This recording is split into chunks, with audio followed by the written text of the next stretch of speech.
Let's talk about a key concept and skill that we have in our Global Caravan style belly dance, which is the timing of the music. So pretty much all of our movements are counted. And what that means is when you hear the music, there is a beat to it.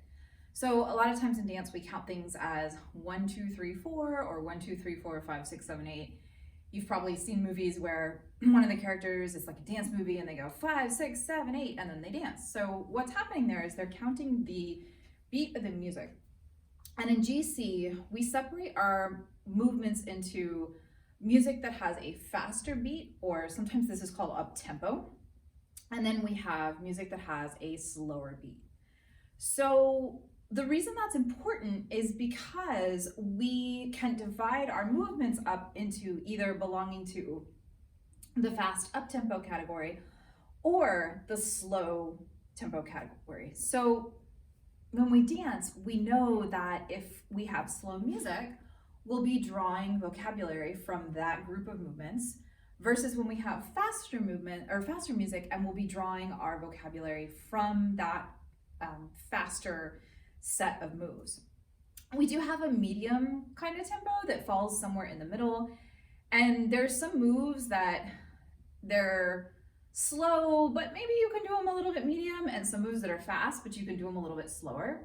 So we have that kind of crossover section as well. But when you're first learning, especially the movements, and you're trying to figure out what goes where, it's easiest to divide them into that's a slow move and that is a fast move. So examples of fast or up tempo is actually even better because that just means that the music is a little bit peppier than the slower music. We have our Egyptian basic, our gawazi, our hip bump.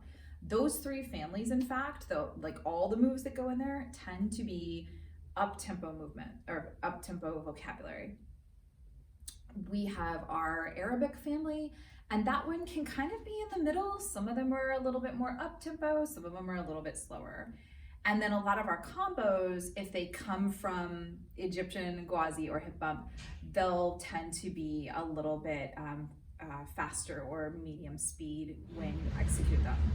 We also have our slow family, so our slow group of movements, so things like your Maya, your Taksim, your rib cage and torso rotation, structural roll, and then some of the Arabics would kind of fall into that slower category, and then we have some different juicy circular movements and some other moves that kind of don't fall into necessarily a family, but they're just considered to be slower moves.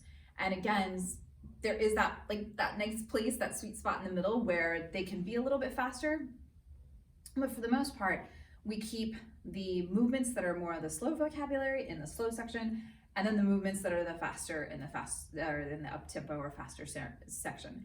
And that helps you as a leader and as a follower, because if you're following and you hear the music and you hear that it's just a real soft, sweet, kind of flowing music that's slower, you know what kind of moves to anticipate, versus if it's super peppy and bright and happy and excited and like just energetic, you know that you'll be pulling from a different type of vocabulary. And by not only understanding what movements exist and which ones may be used, but understanding that some are appropriate for a faster or up-tempo pace of music, while some are more appropriate for something that's a little slower, that can really help you as a leader to choose what movements best match the music as well.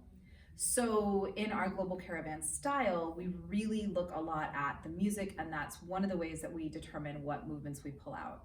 And if you start paying attention to the music and the movements that are used, that can give you a great idea about what you can use in your own dance as well.